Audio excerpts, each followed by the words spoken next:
ইয়াতে লেবু দেখি ট্যাঙ্কের জন্য। ভাই এই পুরান ঢাকা আসার পর আমি চারিদিকে শুধু শরবতই দেখি, কারণ রাস্তায় বেশিরভাগ শরবতই, একটু সামনে হাঁটলেই শরবত। আর চক বাজারে তো শরবতের দোকান অভাব নেই। কিন্তু আমি আছি এখন ইসলামাবাদ, আর ইসলামাবাদ আর চক বাজার পাশাপাশি, বেশি একটা দূর না।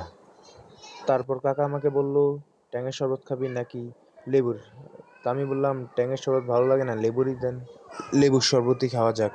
তারপর কাকা আমার আর তার জন্য 2টা লেবুর শরবত অর্ডার দিয়ে দিল। চলুন দেখা যাক কিভাবে লেবুর শরবত বানানো হয়।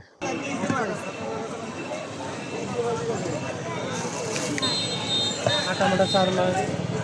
হ্যাঁ, আটা মাটা চার। তারপর আমি শরবতটা খেয়ে আলহামদুলিল্লাহ ভালোই, তবে চিনিটা বেশি হয়ে গেছে আমার মনে হচ্ছে, আর লবণটা একটু কম হলে হতো, সরি একটু বেশি হলে হতো। আচ্ছা, এখানে মজা আছে। আমার কেমন লাগে? কেমন? আমি তো এই পানি উপরে খাই বেশি রাখাই। তারপর কাকা বলল, আর খাবি নাকি শরবত? আমি বললাম ঠিক আছে, একটা ট্যাঙ্কের শরবত টেস্ট করা যাক।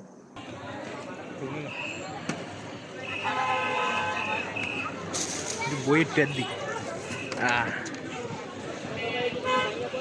ভিডিও করলে তো সমস্যা নাই। ভিডিও করলে তো সমস্যা নাই। কোনো সমস্যা কি ভিডিও করলে কি আর যাবো লিখি আঙ্গু এদিকে আসতে সান অনেকে ভিডিও করতে জানা জানেন না।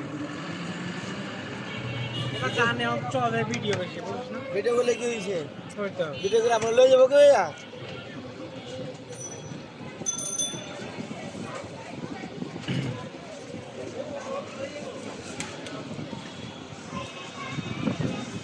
ওই কি রে মধু মধু রসমলাই। মধু মারা গেছে মধু মধু বলে মধু মারা গেছে মানে মধুর বেল নাই এনে বই কি রে কি রে মধু আছে কি মধু কই রে জুস জুস হ্যাঁ 80 এর মধ্যে।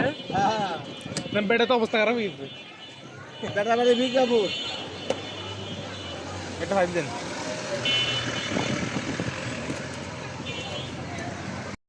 তারপর ট্যাংটা খেয়ে আছে ভালোই, কিন্তু আমার মতে লেবুরটাই সেরা। আমি ট্যাঙ্ক থেকে লেবুরটাই বেশি খাওয়ার জন্য বলবো সবাইকে, কারণ ওটাই বেস্ট। আলহামদুলিল্লাহ।